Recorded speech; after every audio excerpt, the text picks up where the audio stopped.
2020년 11월 11일 수요일 성경 묵상입니다. 본문은 역대하 26장 16절에서 27장 9절 말씀. 본문은 우시야 왕의 통치 후반기 행적과 그의 뒤를 이은 유다 제11대 왕 요담의 통치 행적을 우리에게 보여줍니다. 먼저 26장 16절에서 마지막 절까지는 우시야 왕의 후반기 통치 행적으로 유다의 번영으로 인해 교만해진 우시야가 제단에 분향을 하려다가 하나님의 징계로 문둥병에 걸려 비참하고 외로운 죽음을 맞는 모습을 보여줍니다.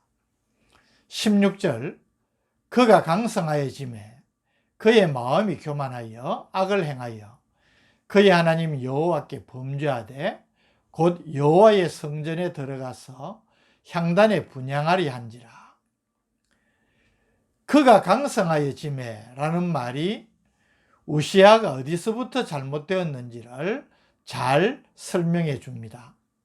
나라가 강성해지고 자신의 명성이 널리 퍼지자 그 모두가 자신의 능력 때문인 줄 알고 교만해진 것입니다. 스스로 자신이 대단한 존재인 줄 여기고 제사장만이 가능한 향단에 분향하는 일을 자신이 하려고 나댄 것입니다. 이것은 단순한 실수나 욕심이 아니라 하나님께서 주신 계명을 어기는 것이었습니다. 있을 수 없는 일이기에 제사장 아사랴가 제사장의 대표자들 80명을 데리고 가서 왕을 책망합니다. 17절, 18절.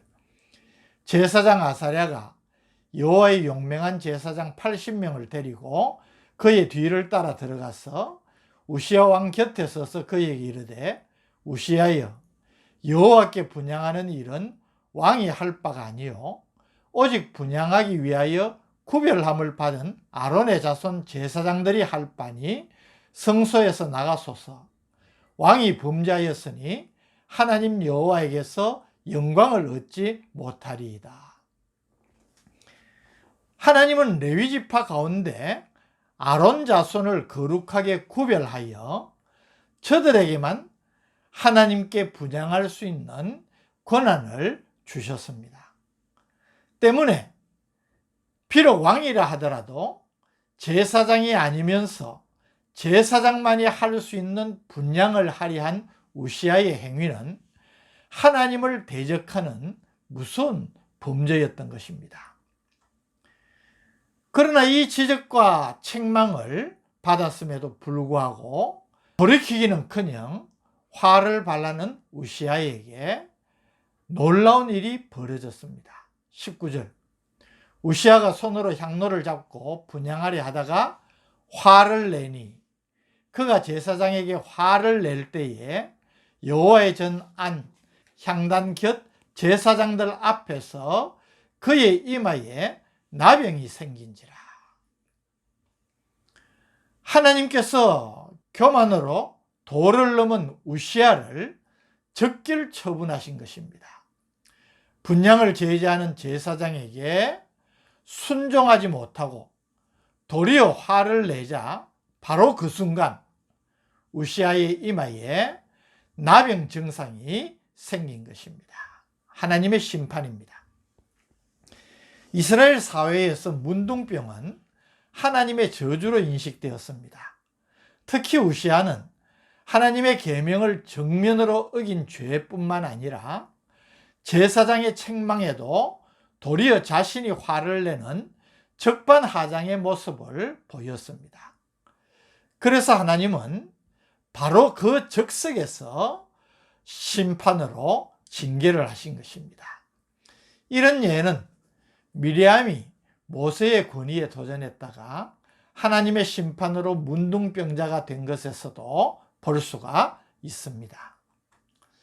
20절, 대제사장 아사랴와 모든 제사장이 왕의 이마에 나병이 생겼음을 보고 성전에서 급히 쫓아내고 여호와께서 치심으로 왕도 속히 나가니라.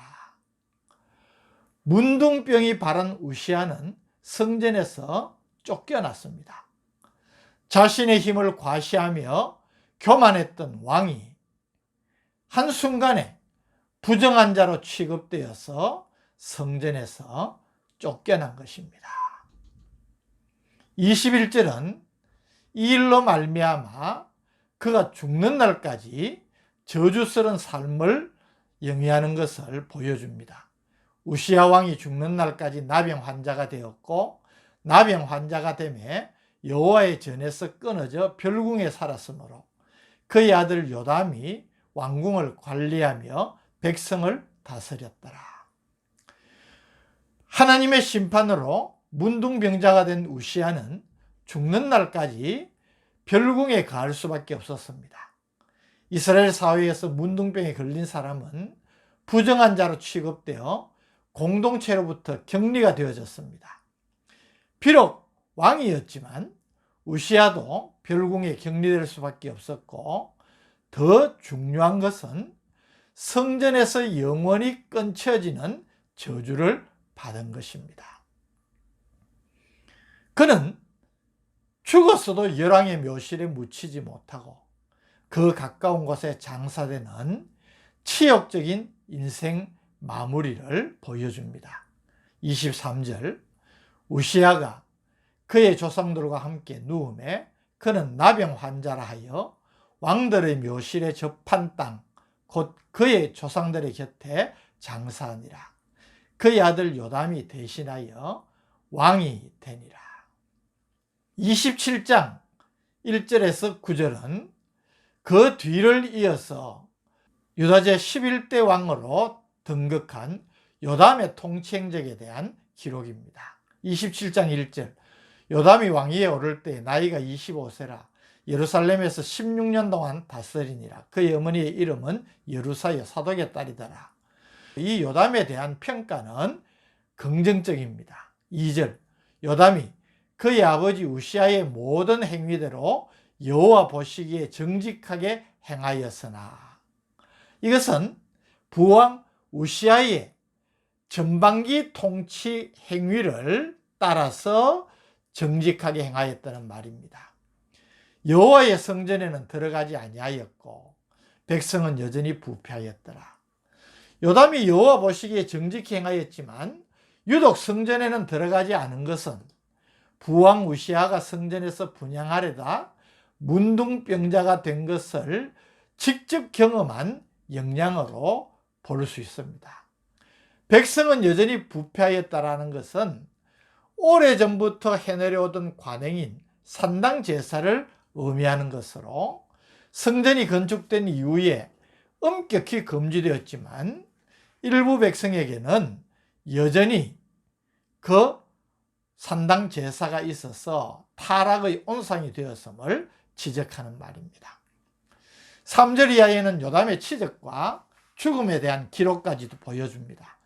3절 4절, 그가 여호와의 전 윗문을 건축하고 또 오벨 성벽을 많이 증축하고 유다 산중의 성읍들을 건축하며 숲을 가운데 견고한 진영들과 망대를 건축하고, 이것은 요담이 성전 보수를 비롯 예루살렘 방비를 위한 오벨 성벽 증축 등 건축 사업에 특별히 많은 업적을 남긴 것을 말하는 것입니다.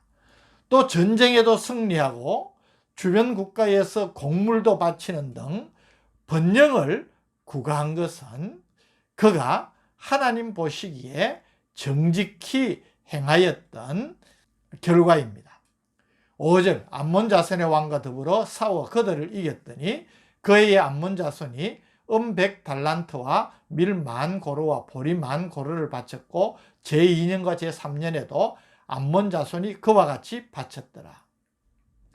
비교적 짧은 통치 기간임에도 불구하고 요담이 이런 성공적인 내치가 가능했던 것은 하나님 앞에서 정직히 행하였기 때문이고 하나님께서 형통케 하신 결과임을 6절이 보여주고 있습니다. 6절, 요담이 그의 하나님 여호와 앞에서 바른 길을 걸었으므로 점점 강하여졌더라. 오늘 본문의 말씀을 통하여서 우시아의 후반기 통치 행적과 그 뒤를 이은 요담의 통치 행적을 비교하면서 우리가 마음에 새겨야 될 교훈을 얻을 수 있습니다.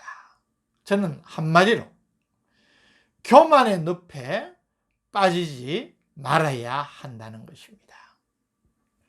8대 요아서, 9대 아마샤에 이어서 10대 우시아에 이르기까지 통치 업적을 우리가 살핀 대로 전반기는 저들이 비교적 신앙적이고 때문에 선정을 베풀었습니다. 그래서 하나님의 축복으로 나라가 번성했습니다. 그러나 세 사람 다 공이 통치 후반기에는 안타깝게도 실패하고 그 결과 비참한 인생을 보여줍니다. 나라도 이들로 말미암아 어려움을 겪는 것을 보여주는 것입니다. 무엇이 근본 원인일까요? 그것은 바로 교만이라는 것입니다. 하나님의 은혜를 누리면서 겸손한 마음을 유지했더라면 얼마나 좋았겠습니까? 그런데 어느 한순간 저들은 마음이 교만해졌습니다. 교만은 결국 실패의 근원이 됩니다. 잠언 6장 16절에서 19절을 보면 여호와께서 미워하시는 것, 곧 그의 마음에 싫어하시는 것이 7가지이니 라고 하여 7가지 경계를 시키고 있습니다. 그 가운데 첫 번째가 교만한 눈입니다. 그 외에 거짓된 혀와 무죄한 자의 피를 흘리는 손, 악한 계교를 꾀하는 마음, 빨래악으로 달려가는 발, 거짓을 말하는 망령된 정인과 형제 사이를 이간하는 자라.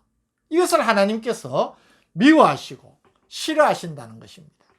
그런데 첫 번째 우리에게 경고하시는 것이 교만한 눈입니다. 그래서 잠언 16장 18절은 교만은 패망의 선봉이요 거만한 마음은 넘어짐의 앞잡이니라. 그렇게 말씀하고 있습니다. 성경의 역사를 살펴보십시오. 교만했다가 비참한 인생을 산 사람들이 너무나 많습니다. 오늘 이 교만했다가 선대의 요아서, 아마스에 이어서 우시아가 갖게 된 불행한 후반기 통치 행적, 그것과 비교되는 하나님 앞에서 끝까지 정직하게 행하였던 요담의 축복된 통치 행적을 비교해 보면서 결코 교만의 늪에 빠지지 않아야 되겠다는 결단을 다시 한번 확인하는 성도들 되시기를 바랍니다. 교만하면 망합니다. 항상 겸손하게 하나님의 은혜를 구하고 하나님을 의지함으로 복된 인생을 남기는 성도들 되시기를 주님의 이름으로 축복합니다. 오늘 우리에게 교만의 늪에 빠지지 말라는 교훈을 실예를 들어 깨우쳐 주심을 감사합니다. 곧잘 교만해지기 쉬운 속성을 가진 우리들인 것 인정하고 늘 주의하며 겸손함을 잃지 않도록 성령님 도와주옵소서. 예수님 이름으로 기도드립니다. 아멘.